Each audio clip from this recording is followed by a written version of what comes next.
জাতিগতার পক্ষ থেকে আগেও বলেছি যে ইসলামিক ধর্মাবলম্বী বা মতবাদাবলম্বী মানুষেরা তাদের মতবাদের যে আদর্শ, মতবাদের যে গ্রন্থ, সেই আদর্শ অনুযায়ী তাদের যেটা ঠিক মনে হয় সেটাই তারা করছে এবং তাদের দিক থেকে তারা সম্পূর্ণ ঠিক। এবং তার সবচেয়ে সাম্প্রতিক উদাহরণ হচ্ছে বাংলাদেশ। মকর সংক্রান্তি একটি বহু প্রাচীন একটি আচরণ, একটি ধর্মীয় আচার। আমি মকর সংক্রান্তি কি তার ডিটেলসে যাচ্ছি না, সবাই আমরা সবাই জানি, যাকে সাকরেন বলেও সম্বোধন করা হয়। এপার বাংলা ওপার বাংলা দুই বাংলাতেই, যদিও আমি ওটাকে পূর্ব পাকিস্তান বলে সম্বোধন করতেই আমি প্রেফার করি, তো স্বাচ্ছন্দ্য বোধ করি। তো এই বছর জঙ্গি রাষ্ট্র পূর্ব পাকিস্তান, সেকু মাকু নেকুদের বাংলাদেশ প্রকাশ্যে লাউডস্পিকারে ঘোষণা করে দিল যে কেউ মকর সংক্রান্তি পালন করতে পারবে না। কোনো রকমের সঙ্গীত, এই মকর সংক্রান্তি উপলক্ষে যে সঙ্গীত গান বাজনা সেগুলো করা যাবে না। এবং কোনো মুসলিমও যদি মকর সংক্রান্তির দিন, আমরা জানি অনেক জায়গাতেই ঘুড়ি ওড়ে, কোনো মুসলিমকে যদি ঘুড়ি ওড়াতে দেখা যায় তার উপরে চরম শাস্তি, কঠিন শাস্তি নেমে আসবে। আমার বক্তব্যের সপক্ষে আপনাদেরকে একটি ভিডিও দেখাচ্ছি। দেখুন কিভাবে জঙ্গি রাষ্ট্র বাংলাদেশ আবার তার নিজ মহিমায় পূর্ব পাকিস্তানে ফিরে এসেছে, কিভাবে প্রকাশ্যে ফতোয়া দেওয়া হচ্ছে যে মকর সংক্রান্তি বা সাকরেন পালন করা যাবে না। ভিডিওটি আগে দেখুন।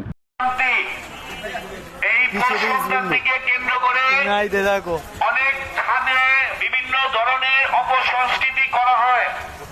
আগামী 14 তারিখ আমরা সকল প্রকার বাদ্যযন্ত্র, ডিজে পার্টি থেকে বিরত থাকবো। বিরত থাকার জন্য সকলের প্রতি অনুরোধ জানাচ্ছি। প্রিয় এলাকাবাসী, আগামী 14ই জানুয়ারি পৌষ সংক্রান্তি। এই পৌষ সংক্রান্তিতে ছাদে সকল প্রকার বাদ্যযন্ত্র সহ ডিজে পার্টি প্রকার সকল আয়োজন থেকে বিরত থাকার জন্য সকলের কাছে অনুরোধ জানাচ্ছে। প্রিয় এলাকাবাসী, আগামী 14ই জানুয়ারি পৌষ সংক্রান্তি। এই পৌষ সংক্রান্তিতে সকল প্রকার ডিজে পার্টি সহ অপসংস্কৃতি থেকে সকলকে বিরত থাকার জন্য অনুরোধ জানাচ্ছে। প্রিয় এলাকাবাসী, আগামী 14ই জানুয়ারি পৌষ সংক্রান্তিতে সকল প্রকার বাদ্যযন্ত্র, ডিজে পার্টি থেকে সকলকে বিরত থাকার জন্য অনুরোধ জানাচ্ছে। প্রিয় এলাকাবাসী, আগামী 14ই জানুয়ারি পৌষ সংক্রান্তিতে সকল প্রকার ডিজে পার্টি সহ অপসংস্কৃতি থেকে সকলকে বিরত থাকার জন্য অনুরোধ জানাচ্ছি। আপনাদের দেখলেন ভিডিওটি, সদর্পে ঘোষণা করা হচ্ছে। সেখানকার ইসলামিক সমাজ, জামাতি সমাজ, ইউনুসের পোষা জামাতি গুন্ডারা, তারা রাস্তায় লাউডস্পিকার নিয়ে তারা ঘোষণা, বলবো না, এটা থ্রেট। এবং আমার মনে হয় না বর্তমানে পূর্ব পাকিস্তানে যে ওই জানি না কত পার্সেন্ট, 2, 3 না 4% কত পার্সেন্ট হিন্দু আছে, তাদের এই ফতোয়া শোনার পরে, এই জঙ্গি ফতোয়া শোনার পরে সাহস হবে ঘরের ভেতরে নিঃশব্দেও মকর সংক্রান্তি পালন করার। কয়েক মাস আগে এই কোজাগরি লক্ষ্মী পুজোর সময় জাতির কথার পক্ষ থেকে আমরা একটা ফিল্ম এনেছিলাম, দ্য নোয়াখালী ফাইলস।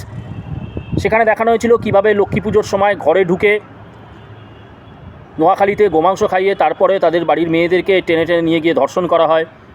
আমার মেয়েটাকে এতজন একসাথে মিলে ধর্ষণ করিস না, ও চাপ নিতে পারবে না, মরে যাবে। তো সেই নোয়াখালীরই পুনরাবৃত্তি। এবং সেই জন্যই বলছি, এই মুহূর্তে অন্তত পূর্ব পাকিস্তানের বুকে যে কজন হিন্দু রয়েছে, তাদের সাহস হবে যে ঘরের মধ্যে বসে চুপিসারেও মানে মকর সংক্রান্তির নামে বা সাকরেনের নামে ঈশ্বরের নাম সম্বোধন করবে, আমার মনে হয় না এইটুকু সাহসও এখন আর সেখানকার মানুষের নেই। তো সবাই বলছে বাংলাদেশ সিরিয়াতে পরিণত হচ্ছে, এ কি বাংলাদেশ? যে বাংলাদেশ অনেক সময় দেখি ফেসবুকে দেখানো হয়, ছবি দেখানো হয় 60-এর দশকে ঢাকা ইউনিভার্সিটিতে মেয়েরা শাড়ি পরে ক্লাস করতে যাচ্ছে, আর এখন সেখানে সবাই মানে হিন্দু মুসলিম নির্বিশেষে সবাইকে মানে বোরখা এক রকমের মানে কম্পালসারি করে দেওয়া হচ্ছে। এবং এটা তো মিথ্যা নয়, কারণ আমরা দেখছি কিন্তু যে অমুসলিম নারীরা যদি বোরখা ছাড়া রাস্তায় বেরোয় তাদেরকে ধরে বেধড়ক পেটানো হচ্ছে, তাদেরকে ফতোয়া দেওয়া হচ্ছে। এবং তার সেটা কেবল পূর্ব পাকিস্তানেই সীমিত নয়, এই তো পশ্চিমবঙ্গের বুকে কয়েকদিন আগে আমরা ভিডিও করেছি হুগলিতে পশ্চিমবঙ্গের বুকে, যেখানে আমরা বলি যে আমরা নাকি 70% হিন্দু সম্প্রদায় বসবাসকারী, যেখানে নাকি ইসলামী সমাজের মানুষরা নাকি সংখ্যালঘু, তারা প্রকাশ্যে ফতোয়া দিচ্ছে যে মাথায় এরকম কাপড় না দিয়ে এরকম করে সামনে আসা যাবে না। তাদের বিশ্ব ইজতেমা দিবসে তারা বলছে যে না নারীদের এখানে কোনো স্থান নেই, নারীরা এখানে আসবে না, যদিও নারীদেরকে তারা সর্বোচ্চ সম্মান দিচ্ছে। মানে এরকম সেলফ কন্ট্রাডিক্টরি কথাতে তারা ভর্তি। তো আজকে পশ্চিমবঙ্গের বুকেই যদি তারা এই সাহস পায়, রঙ্গজিতাকে যদি তারা উঠে বলে যে অনেক মা হয়েছে, এবারে সেকুলার গান গা, আরেকটি মেয়েকেও সেই একই কাজ করা হলো, মধুবন্তী। তো সেখানে আপনারা ভাবুন যে আপনারা যে বলছেন যে বাংলাদেশ যে সিরিয়া হয়ে গেছে, বাংলাদেশ তো সিরিয়া হয়নি। বাংলাদেশ বলতে পূর্ব পাকিস্তান যেদিনই স্বাধীন হয়েছে সেটাও একটা আলতাকিয়া, সেটাও একটা ছলনা। মুজিব বা সেখানকার বাংলাভাষী মুসলমানরা কি দেখলো ইতিহাসটা জানতে হবে। এই কয়েকদিন পরেই তো 21শে ফেব্রুয়ারি নামে ব্যা করে ছাগলের তৃতীয় বাচ্চারা পশ্চিমবঙ্গের বুকে কান্না শুরু করবে। তো ইতিহাসটা জানুন। এই যখন পূর্ব পাকিস্তান ছিল, উর্দুভাষী মুসলমানরা বাংলাভাষী মুসলমানদেরকে কুকুর বেড়ালের মতো ট্রিট করতো, এবং এখনও তাই করা হয়। উত্তরপ্রদেশে যদি কোনো বাংলাভাষী মুসলমান যায়, তাকে দূষিত রক্ত বলে এবং তার সাথে কি নোংরাভাবে ব্যবহার করা হয়, সেটা উত্তরপ্রদেশে ওই যে গর্গ বলে না যে উত্তরপ্রদেশে বাঙালিদের ওপরে নির্যাতন হচ্ছে, সেটা কিন্তু কেবল ওই যে আপনারা বলেন না বজরং দল করছে, RSS করছে না। সেখানকার যে উর্দুভাষী মুসলমানরা যারা নিজেদেরকে পিওর অ্যারাব ব্লাড মনে করে, তারা এই আপনাদেরকে এই যে আপনারা যারা গোসল নাস্তা আবু আমি ফুফা খালা বলেন, তাদেরকে কিন্তু দূষিত রক্ত বলেই গণ্য করে, এবং আপনাদেরকে নর্দমার জলের মতন করেই করা হয়। তো যাই হোক, তো পূর্ব পাকিস্তানে বাংলাভাষী মুসলমানদেরকে উর্দুভাষী মুসলমানরা কুকুর বিড়ালের চোখে দেখতো, এবং একরকম মানে সেখানকার যে হিন্দু সমাজ মালাউন সমাজ, সেই সমাজের সাথে একই পংক্তিতে রেখে দিয়েছিল। তো তখন সেখানকার বাংলাভাষী মুসলমানরা তো দেখলো আরে বিপদের ব্যাপার হয়ে যাচ্ছে, তো আমাদেরকে তো এই মালাউনদের সাথে একই পংক্তিতে বসিয়ে দেওয়া হয়েছে। তো সেই সময় শেখ মুজিব ওই গ্রেট ক্যালকাটা কিলিংয়ের আরেক মাথা গোপাল মুখার্জির কাছ থেকে লাথিয়ে পালানো গেও কুকুর মুজিব, সে একটা চাল চাললো, বললো বাংলা ভাষার ধোয়া তুললো, এবং তা বলা হলো যে না বাংলা ভাষাকে রাষ্ট্রীয় মর্যাদা দিতে হবে, হ্যানা ত্যানা এইসব করে। এবং আমরা বাঙালিরা সংবেদনশীল, আমরা বাঙালিরা হচ্ছে সুপার এমপ্যাথেটিক। তো আমরা ঝাঁপিয়ে পড়লাম। তো আমাদের কাঁধে বন্দুক রেখে এই বাংলা ভাষার নামে যে আলতাকিয়া ছলনার লড়াই শুরু হলো, সেটার মধ্যে দিয়ে কিন্তু আসলে সিস্টেমেটিক্যালি যে বাঙালিরা লড়াই করেছিল, সেই বাঙালিদের কিন্তু ওখান থেকে বাঙালি খেদাও আন্দোলনই কিন্তু করা হয়েছে। আমরা দেখেছি পূর্ব পাকিস্তান থেকে এখনকার যে তথাকথিত জঙ্গি রাষ্ট্র বাংলাদেশ, সেখানে সবসময় কিছুদিন অন্তর কোনো ছুতো করে সেখান থেকে হিন্দুদেরকে মেরে ধরে ধর্ষণ করে নির্যাতন করে তাদেরকে ভারতের বুকে, বিশেষ করে পশ্চিমবঙ্গের বুকে ঘাট ধাক্কা দিয়ে তাড়ানো হয়েছে। তো এই যে 70-এর দশকে যে এই যে ভাষা আন্দোলনের নামে, এটাও ছিল একটা ছল, যে এই বাংলা ভাষার আন্দোলনের নামে এদেরকে, এই হিন্দুদেরকে এগিয়ে দাও, এরা খুন হবে, এরা ধর্ষণ হবে। এবারেই বলবে যে না অনেক মুসলমানও তো আব্দুল জাব্বার করিম, তারাও তো বাংলা ভাষার জন্য প্রাণ দিয়েছে। দেখুন, ওটা হচ্ছে কোলাটারাল ড্যামেজ। যখন একটা বোমা এসে পড়বে, একটা জঙ্গি যখন ধরুন কাশ্মীরে যখন বোমা ছোড়ে, সেখানে কিন্তু মুসলিমও মারা যায়, বলবে না মুসলিম মারা যায়, সেটা হচ্ছে কোলাটারাল ড্যামেজ।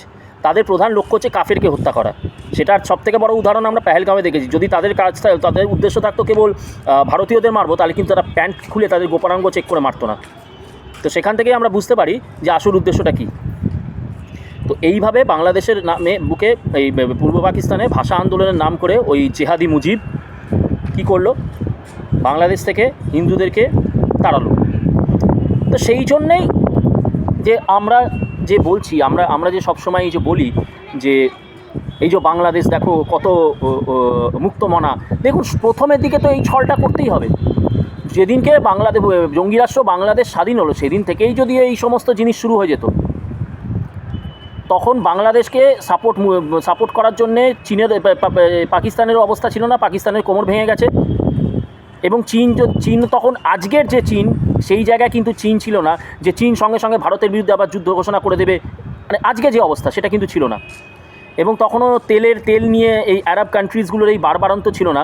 সেই জন্য কিন্তু বাংলাদেশ কী করলো, এই জেহাদি মুজিব কী করলো, তো ছল করে বলে যে না, আমাদের একটা ধর্মনিরপেক্ষ রাষ্ট্র, আমরা এরকম সবাই মিলেমিশে একসাথে থাকবো, মোদের গরব মোদের আশা, আমরি বাংলা ভাষা, এইসব ননসেন্সিক্যাল ধোয়া তুললো। এই করে আস্তে আস্তে আস্তে আস্তে যখন দেখলো, বিশেষ করে 90 দশকের পরে যখন এই ওপেক এই তেলের ব্যাপারটা আরবিয়ান দেশগুলো তাদের বাড়বাড়ান্ত শুরু হলো, টার্কি আবার তার খালিফা সেই এর মধ্যে চলে গেল, চীন একটা শক্তিশালী জায়গায় গেল, পাকিস্তান আবার আস্তে আস্তে নিজের জায়গায় চলে এলো, পাকিস্তানের কাছে নিউক্লিয়ার ওয়েপন্স পর্যন্ত চলে এলো। তখন থেকে দেখুন এই জঙ্গি রাষ্ট্র বাংলাদেশ ভারতের বিরুদ্ধে চরম লেভেলের, ভারতের হিন্দুদের বিরুদ্ধে এবং বিশেষ করে পশ্চিমবঙ্গে বসবাসকারী ওই তথাকথিত 26% যে হিন্দু, তার বিরুদ্ধে চরম লেভেলের বিদ্বেষ, ঘৃণা নগ্নভাবে সেটা তুলে আনতে শুরু করলো। তো আপনারা যারা ভাবছেন যে হট করে ইউনূসের আমলে এই জামাত, এই জেহাদিরা এরকম বাড়বাড়ান্ত করছে, এই মকর সংক্রান্তি পালন করতে দেবে না বলে ওপেন রাস্তায় ফতোয়া দিচ্ছে, আরও অনেক রকমের ফতোয়া দেওয়া আছে, আমাদের সরস্বতী পুজোয় ছুটি পাওয়া যাবে না, এই পাওয়া যাবে না। তো এই ব্যাপারগুলো কিন্তু ওভারনাইট হয়নি, এগুলো সিস্টেম্যাটিক। যবে থেকে বাংলাদেশ 70-এর দশকে যবে থেকে স্বাধীন হয়েছে, তবে থেকে বাংলাদেশ কি করেছে, বাংলাদেশের এই যে যারা জঙ্গি রাষ্ট্র বাংলাদেশের যারা জঙ্গি প্রধান, তারা জিও পলিটিক্সটা দেখেছে, তারা দেখেছে পাকিস্তান কতটা আমাদের ফেভারেবল পজিশনে আছে। আমরা যদি ঝামেলায় পড়ি এই মুহূর্তে, ভারত যদি আমাদের উপরে হামলা করে, তাহলে সেটাকে ডিফেন্ড করার জন্যে আমরা আমাদের যে পড়শি দেশগুলো, চীন বলুন, পাকিস্তান বলুন, তাদের থেকে কতটা সাহায্য পাবো, এই ক্যালকুলেশনগুলো কিন্তু করেছে। এবং প্রথম দিকে যেটা হতো হালকা ফুলকা এই দেখা হতো কি রাজনৈতিক ঝামেলা, যেটা পূর্ণিমা শীলের সময় বিএনপি আওয়ামী লীগের মধ্যে ঝামেলা হয়েছে, সেইখানে একটি মেয়ে ধর্ষিত হয়ে গেছে, কিন্তু টার্গেট কিন্তু ধর্ষিত হচ্ছে কিন্তু একটি হিন্দু মেয়ে। পূর্ণিমা শীল কিন্তু ধর্ষিত হচ্ছে, আয়েশা আলম কিন্তু ধর্ষিত হচ্ছে না, ধর্ষিত কিন্তু পূর্ণিমা শীলেরাই হচ্ছে। তো প্রথম রাজনৈতিক দ্বন্দ্ব, বিএনপি, খালেদা জিয়া বনাম শেখ হাসিনা, এই নামে হচ্ছে হিন্দুদেরকে ধর্ষণ করা হচ্ছে, হিন্দুদেরকে এখান থেকে তাড়ানো হচ্ছে। এখন ব্যাপারটা কি, এখন ব্যাপারটা হয়ে গেছে কি, ভারত যদি কোনো রকমের অ্যাগ্রেসিভ স্টান্স নিতে যায়, সঙ্গে সঙ্গে সেখানে চীন, এবং সেটাই বাংলাদেশ চাইছে যে ভারত তিতিবিরক্ত হয়ে একটা স্টেপ নেবে, তখন চীন এগিয়ে আসবে, টার্কি এগিয়ে আসবে, পাকিস্তান এগিয়ে আসবে, 54টি ইসলামিক রাষ্ট্র আছে, এবং তার সাথে এখন আমেরিকা তো ভারতকে টাইট দেওয়ার জন্য তো একদম উঠে পড়ে লেগেছে। এই যে সবভাবে যে ভারতকে যে কর্নার করা গেছে, তা এখন তো তারা তাদের স্বরূপ দেখাচ্ছে। সেই জন্যে বাংলাদেশ ওভারনাইট ইউনূসের আমলে কিন্তু সিরিয়া হয়নি, সিরিয়া কেন, সিরিয়ার থেকেও বেশি, কারণ সিরিয়াতে যে বা মিডল ইস্টে যে আরব সমাজ আছে, তারা তো সেখানকার অরিজিন। কিন্তু এইখানে কি, এখানে তারাই বলে, আমার কথা না, এখানে সৌদি আরবের বা আরব কান্ট্রির মুসলিমরাই কিন্তু বাংলাদেশের মুসলমানদেরকে দূষিত রক্ত বলে, এবং বাংলাদেশ বা পাকিস্তান থেকে যে মুসলমানরা ওদের দেশে কাজ করতে যায়, তারা নিজেরা বলেছে যে আমাদের থেকে ওখানে হিন্দুদেরকে বেশি সম্মান দেওয়া হয়, বাংলাদেশের মেয়েদেরকে যৌনদাসী হিসেবে, সকালবেলায় ছেলে, রাতের বেলায় বাবা, দুপুরবেলায় কাকা ভাইপো, এইভাবে তারা ভোগ করে। তো সেইখানে যাদেরকে এত নোংরা চোখে দেখা হয়, সেই নোংরা মানসিকতার অধিকারী এই জঙ্গি রাষ্ট্র বাংলাদেশের এই নোংরা বাংলাদেশি তো বলবো না, পূর্ব পাকিস্তানিরা, ক্ষমা করবেন, বাংলাদেশি নয়, পূর্ব পাকিস্তানিরা। তো আজকে যে মকর সংক্রান্তির ওপরে ফতোয়া দেবে, এটা তো তাদের যে মতবাদের যে আদর্শ, সেই মতবাদের আদর্শ অনুযায়ী তারা কাজ করছে, এবং সেটারই কিন্তু আমরা একটা এখন খুব সাটল, এখন আর খুব সূক্ষ্ম নেই, এখন আমরা দেখছি তো ওপেনলি দেখা যাচ্ছে। পশ্চিমবঙ্গের বুকে একই জিনিস শুরু হয়েছে, ওইখানে ফতোয়া দেওয়া আছে কোনো রকমের গান গাওয়া যাবে না, যেরকম লগ্নজিতাকে বলা গেল না যে গান গাওয়া যাবে না, লগ্নজিতাকে বলা গেল কি, সেকুলার গান গাইতে হবে। আগামী দিনে যখন 40 থেকে তারা যখন 50% হবে, যখন পশ্চিমবঙ্গের এই তথাকথিত পশ্চিমবঙ্গের মুখ্যমন্ত্রী হবে হচ্ছে ওই নওশাদ সিদ্দিকী, বা ফিরাদ হাকিমের কোনো অনুসারী বা হুমায়ুন কবির, সেই দিনকে লগ্নজিতা গান গাওয়া তো দূরের কথা, লগ্নজিতা যদি মাথায় বোরখা না দিয়ে রাস্তায় বেরোয়, আরও জোর গলায় বলতে পারি, আফগানিস্তানে বা সিরিয়াতে মেয়েদেরকে যেভাবে বিদ্রোহ করার জন্যে যেভাবে তাদেরকে হত্যা করা হয় পাথর ছুঁড়ে, তার থেকে অনেক ভয়ানকভাবে এই পশ্চিমবঙ্গের বুকে যখন এটা সুবে বাংলা হবে, যখন এটা গ্রেটার বাংলাদেশের অংশ হবে, তার জন্য তাদেরকে ভারতের থেকে বাইরে যেতে হবে না, ভারতের মধ্যে থেকেই তখন যারা সুবে বাংলা হবে, আমরা বলি না যে ভারত থেকে পশ্চিমবাংলা আলাদা হয়ে যাবে, দরকার নেই তো, 50% হয়ে গেলে তার দরকার নেই তো, নওশাদ সিদ্দিকী মুখ্যমন্ত্রী হয়ে গেলে তার দরকার নেই, হুমায়ুন কবির মুখ্যমন্ত্রী হয়ে গেলে তো দরকার নেই, ফিরহাদ হাকিম মুখ্যমন্ত্রী হয়ে গেলে তো দরকার নেই। তখন লগ্নজিতাকে বলুন, মধুবন্তীকে বলুন, ঘরে ঢুকে পূর্ণিমা শিলের মতন করে এরকম করে ধর্ষণ করাবে কেন? তুমি ঘরের মধ্যেও কেন তুমি বোরখা পরে নেই? মকর সংক্রান্তি তো দূরের কথা। তো আজকে যারা এইটা ফেসবুকে যারা এই বক্তব্য দিচ্ছেন যে মকর সংক্রান্তি, দেখুন এইভাবে মকর সংক্রান্তি বা সাকরেন এর ওপর এরকম ধর্মীয় এরকম যে জঙ্গি মৌলবাদের আঘাত নেমে এলো, এটা কোনো আঘাত নেমে আসেনি। দেখুন তারা তাদের যে মতবাদ তার প্রতি তারা 100% কমিটেড, তারা তাই জন্য এই কাজটা করছে। দেখুন আমি তাদেরকে তো গালাগালি দেবো না, তাদেরকে গালাগালি দিয়ে কী হবে? ব্যাপারটা হচ্ছে আমরা যারা এখনও বলছি পশ্চিমবঙ্গের বুকে তথাকথিত 70% হিন্দু, যেটাকে আমি সম্পূর্ণ ভুল ধরি। 70% হিন্দুর মধ্যে আপনি দেখবেন 50% থেকে 60%ই হচ্ছে মোরা একই বৃন্তে দুটি কুসুম, হিন্দু মুসলমান, মুসলিম তার নয়নমণি, হিন্দু আমার প্রাণ, মোদের গরব মোদের আশা, আমরি বাংলা ভাষা, 21শে ফেব্রুয়ারি। দেখুন এই 21শে ফেব্রুয়ারি গান বাজনা হবে এপার ওপার। আচ্ছা গান তাহলে এই পূর্ব পাকিস্তানের যারা এই যে আছো, যারা কালকে ফতোয়া দিলে যে গান গাওয়া যাবে না, গান হারাম, তাহলে 21শে ফেব্রুয়ারির দিনকে তোমরা ওই হারমোনিয়ামে প্যাঁ প্যাঁ করে কেন 21শে ফেব্রুয়ারি গানগুলো গাও? তাহলে কেন ভারতকে বলে দিচ্ছ না যে 21শে ফেব্রুয়ারি আমাদের? ইভেন তারা কিন্তু খিল্লি করছে, তারা কিন্তু অলরেডি 16ই ডিসেম্বর নিয়ে খিল্লি করছে। তাহলে 21শে ফেব্রুয়ারিটা কেন রেখেছো? তাহলে 21শে ফেব্রুয়ারির দিন কেন পশ্চিমবঙ্গকে কেন থ্রেট করছো না যে 21শে ফেব্রুয়ারির সাথে তোমাদের কোনো নেই, লেনদেন নেই? বাংলা ভাষায় কথা বললেই তোমরা আমাদের দলের লোক নাও, তোমরা মালাউন, তোমরা কাফের, তোমরা মুশরিক, কেন বলছেন না? 21শে ফেব্রুয়ারির দিন এই নাটকটা কেন? কারণ আপনাদের তো পশ্চিমবঙ্গটা চাই, তার জন্যই তো 3/28 ডালতাকিয়াটা করতে হবে। আর ওই যে বলছিলাম যে মুহূর্তে আপনারা সংখ্যাগরিষ্ঠ হয়ে যাবেন, 4/34 নারী যদি বিদ্রোহ মনোভাবাপন্ন হয় তাহলে তাদেরকে প্রথমে বোঝাও, তারপরে তাদের সাথে একসাথে শোভে না, এবং প্রয়োজনে তাদেরকে মারধরও করাবে। এগুলো আমি বলছি না, দেখিয়ে দিতে পারবো। যদি বলেন যে কোথায় দেখাতে পারবো, এর আগের দিনই দেখিয়েছিলাম, সেইখান থেকে দেখাতে পারবো 4/34 আয়াত। এবং যদি মিথ্যে কথা বলে থাকি, আমার নামে হাইকোর্টে চ্যালেঞ্জ করুন যে আমি ওই মতবাদের যে গ্রন্থ, সেই মতবাদের গ্রন্থকে বিকৃত করে কোনো কথা বলেছি। 4/34 এরকম কোনো কথা বলা নেই, আমাকে ফাঁসি দিতে হবে, শাস্তি দিতে হবে। যান চ্যালেঞ্জ করে হাইকোর্টে কেস করুন। তো এই যে ব্যাপারটা, এইভাবে যে আমাদের এইভাবে যে সিস্টেমেটিক্যালি, দেখুন বাংলাদেশে যেটা হচ্ছে সেটা এখন অ্যাগ্রেসিভভাবে, কিছুদিন আগে আজকে 10 বছর আগে 15 বছর আগে যেটা খুব সূক্ষ্মভাবে হতো, আজকে সেটা পশ্চিমবঙ্গের বুকে শুরু হয়েছে। যারা যেখানেই হচ্ছে সংখ্যাগুরু অঞ্চলে শাঁখ বাজাতে পারবে না, উলুধ্বনি দিতে পারবে না, এই গান গাইতে, এই সেকুলার গান গাইতে হবে, জাগমা কেন গাইবে ইত্যাদি, এইভাবে শুরু হয়েছে। কিন্তু এরপরে যখন আস্তে আস্তে তারা আরও বাড়বে, এরপরে যখন পশ্চিমবঙ্গে বিধানসভায় যখন MLA সংখ্যায় তারা যখন বৃদ্ধি হবে, তখনই কিন্তু রাস্তায় তারা কিন্তু এই মাইক নিয়ে কিন্তু প্রচারে নেমে যাবে। তো এই যে একটু আগে যেটা বলছিলাম, টপিক থেকে একটু ডিভিয়েট করে দিলাম, যে আমরা পশ্চিমবঙ্গের বুকে কিন্তু 70% হিন্দু নই। আমাদের 60 থেকে 65%, বা আমি বলবো যে হ্যাঁ 60%ই ওই মোদের গরম মোদের আশা, রক্তের রং লাল ইত্যাদি ইত্যাদি, আমরা এইসবে বিশ্বাসী। কাগজ আমরা দেখাবো না, আব্দুল আমার ভাই, জাবার আমার ভাই, আমি ওপার থেকে যখন আসছিলাম আব্দুল চাচা, আব্দুল মাঝি ছুটলো তার দাড়ি, সে নৌকা করে আমাকে এপারে ফিরিয়ে দিয়েছে। তো এই 60%ই হচ্ছে হিন্দু নয়, তারা কেবল পদবিটা রেখেছে, ওই একটা ভেগ ধরে রেখেছে। এই যে সেই জন্য বলছি যে এই যে বাকি 10% যে পশ্চিমবঙ্গের বুকে হিন্দু আছে, তো আপনাদেরকে এখন কি করতে হবে, আমাদের এখন কি করা উচিত? যদিও দেখছি সেই 60%-র মধ্যে আসার ব্যাপার হচ্ছে অন্তত 10% মানুষ কিন্তু বলছে এটা ঠিক হচ্ছে না, পশ্চিমবঙ্গের বুকে বা জঙ্গি রাষ্ট্র পূর্ব পাকিস্তানের বুকে যে কাজগুলো হচ্ছে ঠিক হচ্ছে না, কারণ তারা কিন্তু বুঝতে পারছে। কিছু মানুষ আছে, আব্দুল মাজিদ ছুঁচলো তার দাড়ি বলার পরেও বলছে যে আমার পিসিকে কিন্তু ওই পূর্ব পাকিস্তানি রেখে আসতে হয়েছিল গনিমতের মাল হিসেবে। সেই ব্যথাটা কিন্তু তাদের মধ্যে আছে, কিন্তু তারা বলতে পারে না, কারণ তারা ভয় পায়।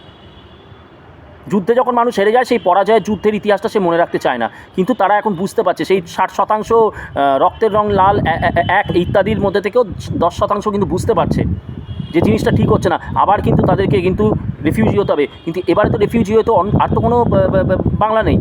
পশ্চিমবাংলার মতো তো উত্তর বাংলা, দক্ষিণ বাংলা এরকম তো কোনো বাংলা নেই।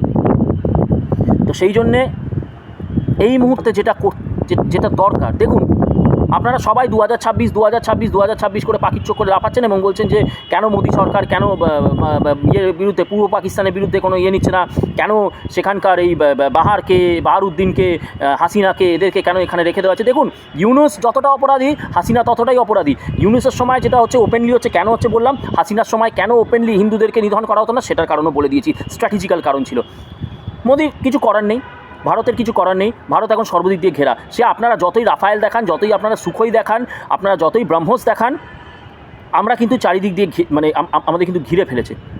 তো সেইখানে কিন্তু পশ্চিমবঙ্গে যে হিন্দু, এখানে একটা কথা বলি, আমার কথা না, যে মানুষটিকে আমি সবসময় হিন্দুত্বের আদর্শ, পশ্চিমবঙ্গে হিন্দুত্বের আদর্শ বলে ধরে এসেছি এবং যার জন্যেই কিন্তু পশ্চিমবঙ্গের বুকে হিন্দুত্বের বীজ বপন হয়েছে, তপন ঘোষ। তপনদা একটা কথা বলেছিলেন যে মহাভারতের যুদ্ধ তো শ্রীকৃষ্ণ একদিন কি 1 ঘন্টার মধ্যে তার সুদর্শন চক্র দিয়ে তিনি থামিয়ে দিতে পারতেন প্রত্যেকটি কৌরবকে।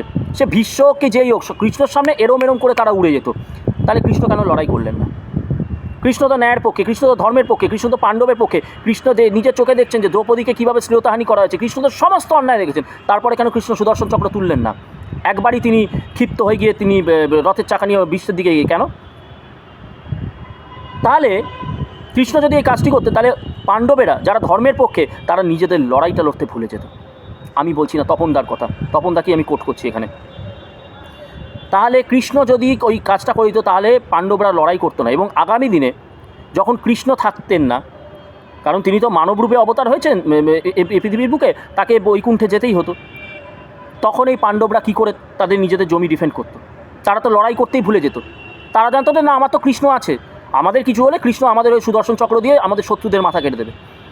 সেই জন্যেই কিন্তু কৃষ্ণ অস্ত্র ধরেননি। কৃষ্ণ চেয়েছিলেন পাণ্ডবরা, অর্জুন তার গান্ডীব তুলুক, ভীম তার গদা তুলুক, যুধিষ্ঠির তার বর্ষা তুলুক, নকুল সহদেব তার তরোয়াল তুলে এই অধর্মীদেরকে ধ্বংস করে ধর্ম স্থাপন করুক। সেই জন্য তপনদার ভাষায় আপনাদেরকে সবাইকে বলতে চাই যে পুলিশ তোমাকে বাঁচাবে না, ও ভাই, পুলিশ তোমাকে বাঁচাবে না, নেতা মন্ত্রী কেউ তোমাকে বাঁচাবে না। অধিকাংশ যে পশ্চিমবঙ্গের বুকে নেতা মন্ত্রীরা এসেছে, তারা কিন্তু ওই আব্দুল মাজির কাছে নিজের মাসি, নিজের পিসি, নিজের বোন, নিজের দিদিকে জমা রেখে গনিমতের মাল বানিয়ে তারপরে কিন্তু এইখানে আইসা, ওই ফারাক্কা ব্রিজের আইসা নিজের হিন্দুত্বের পরিচয়টা গঙ্গার জলে ভাসাইয়া দিয়া এইখানে আইসা রাজনীতির নোংরা ধান্দাবাজি করছে। কোনো পুলিশ আপনাকে বাঁচাবে না, প্রয়োজনে আপনাকে পুলিশকে বাঁচাতে হবে। কোনো রাজনৈতিক দলের নেতা তোমাকে বাঁচাবে না ভাই। তুমি হচ্ছে আজকের দিনে অর্জুন, তুমি হচ্ছে আজকের দিনের কৃষ্ণ, তুমি হচ্ছে আজকের দিনের ভীম, তুমি হচ্ছে আজকের দিনের নকুল, তুমি হচ্ছে আজকের দিনের সহদেব, তুমি হচ্ছে আজকের দিনের যুধিষ্ঠির, তুমি হচ্ছে আজকের দিনের শ্রীরামচন্দ্র, তুমি হচ্ছে আজকের দিনের লক্ষণ, তুমি হচ্ছে আজকের দিনের বজরংবলী হনুমান।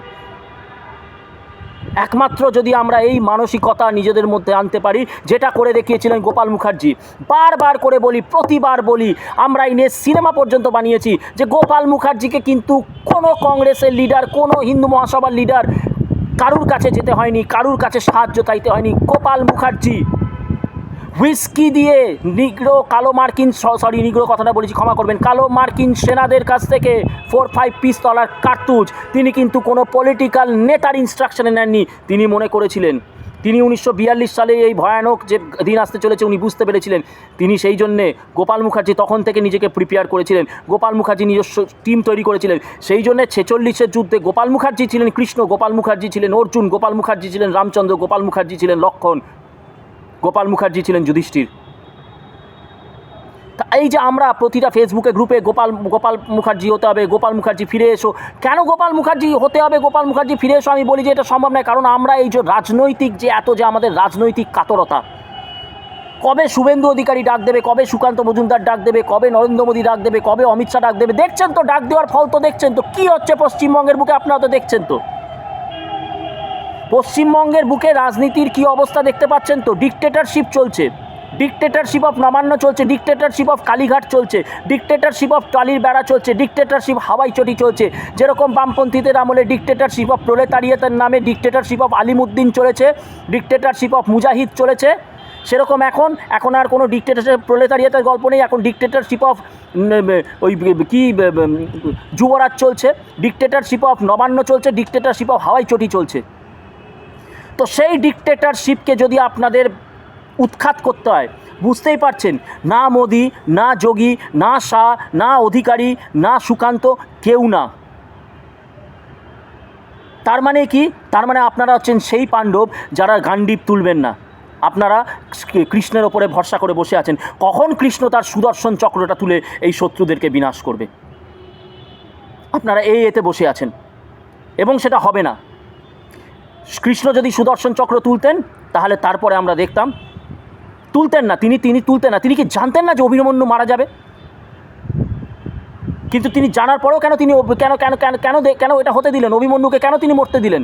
কারণ অভিমন্যু হচ্ছে ইতিহাসের বুকে প্রথম একটি কিশোর যে লড়াই করে, নির্ভীকভাবে লড়াই করে, পরিণতির কথা চিন্তা না করে বীর গতি প্রাপ্ত হয়েছিলেন। তিনি শহীদ হননি।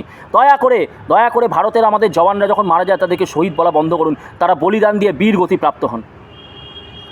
কৃষ্ণ চেয়েছিলেন যে নিজের লোভ জমির লড়াইয়ের জন্য, তপনদা যেটা বলছেন, রক্ত দেব কিন্তু জমি দেব না, সেই কৃষ্ণের আদর্শে বলিয়ান হয়ে কৃষ্ণের প্রিয় শিষ্য অভিমন্যু রক্ত দিয়েছিলেন কিন্তু জমি দেননি। মহাভারতের যুদ্ধে কত ধর্মের পক্ষে লড়াই করা কত রথী মহারথীরা তারা রক্ত দিয়েছেন।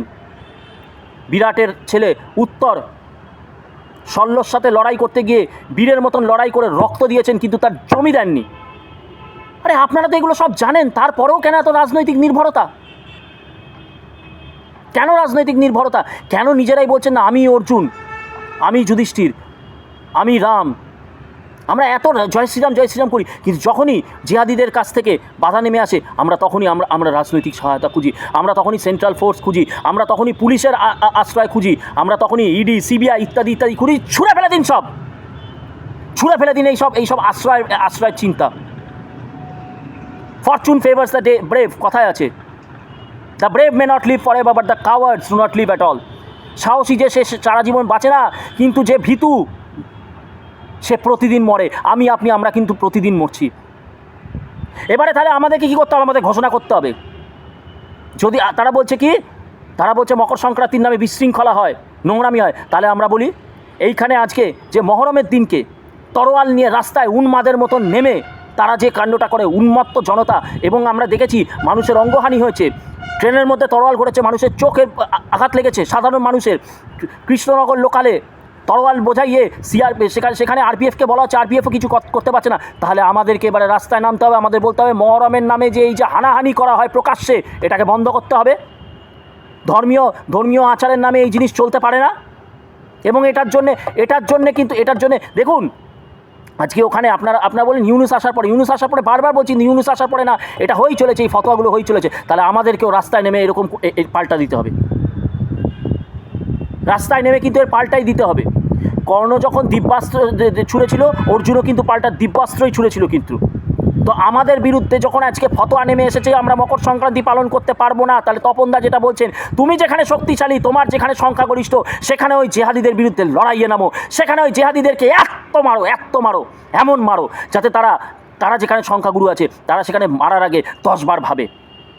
তো সেই জন্য বলছি মারামারির দরকার নেই, আমরাও রাস্তায় নেমে বলি যে মহরমের দিনকে এই যে মারামারি কাটাকাটি অস্ত্র নিয়ে যে এটা হয়, বিশৃঙ্খলা হয়। এবারে বলি পৃথিবীর কোনো ইসলামিক রাষ্ট্রে কিন্তু মহরমের দিনকে প্রথমত জেনে রাখুন, মাইক বাজিয়ে এরকম করে আজান নামাজ এগুলো যেখানে করা হয় সৌদি আরবে, সেই মসজিদকে ব্যান করে দেওয়া হয়, সিল করে দেওয়া হয়। আর রাস্তায় নেমে মহরমের নামে তরোয়াল নিয়ে এইসব করা, তুর আসতো, সঙ্গে সঙ্গে অ্যারেস্ট। তাহলে একটি ইসলামিক রাষ্ট্রে যখন এইসব নিষিদ্ধ, তাহলে কেন পশ্চিমবঙ্গের বুকে একটি ধর্মনিরপেক্ষ রাজ্যে অস্ত্র নিয়ে এরকম করে কেন করা হবে? বললেই বলা হবে রামনবমী, আমাদেরকে বাধ্য করা হয়েছে, সেই জন্যই আমরা রাস্তায় নেমেছি। কিন্তু রামনবমীর দিন কিন্তু আমরা ট্রেনের মধ্যে উঠে তরোয়াল চালিয়ে কিন্তু কারোর চোখ নষ্ট করে দিইনি। সেই জন্যে যদি মকর সংক্রান্তিকে ব্যান করা হয়, তাহলে আমরা এখনও যে বলছি পশ্চিমবঙ্গে আমরা এখনও 20% হিন্দু আছি। গোপাল মুখার্জির আদর্শে রাস্তায় নামুন এবং বলুন যে ব্যানের পাল্টা ব্যান চলবে না, তার জন্যে হয়ে যাক লড়াই। আবারও বলছি, পুলিশের ভরসায় থাকবেন না, নেতা মন্ত্রী ভরসায় থাকবেন না, রাজনীতির ভরসায় থাকবেন না। নিজের পাড়ায় নিজে অর্জুন হন, নিজের পাড়ায় নিজে ভীম হন, নিজের পাড়ায় নিজে লক্ষ্মণ হন, নিজের পাড়ায় নিজে শ্রীরামচন্দ্র হন। আমরা রক্ত দেব, জমি দেব না, জমি দেব না, জমি দেব না। জয় মা কালী, জয় বঙ্গ, জয় শশাঙ্ক।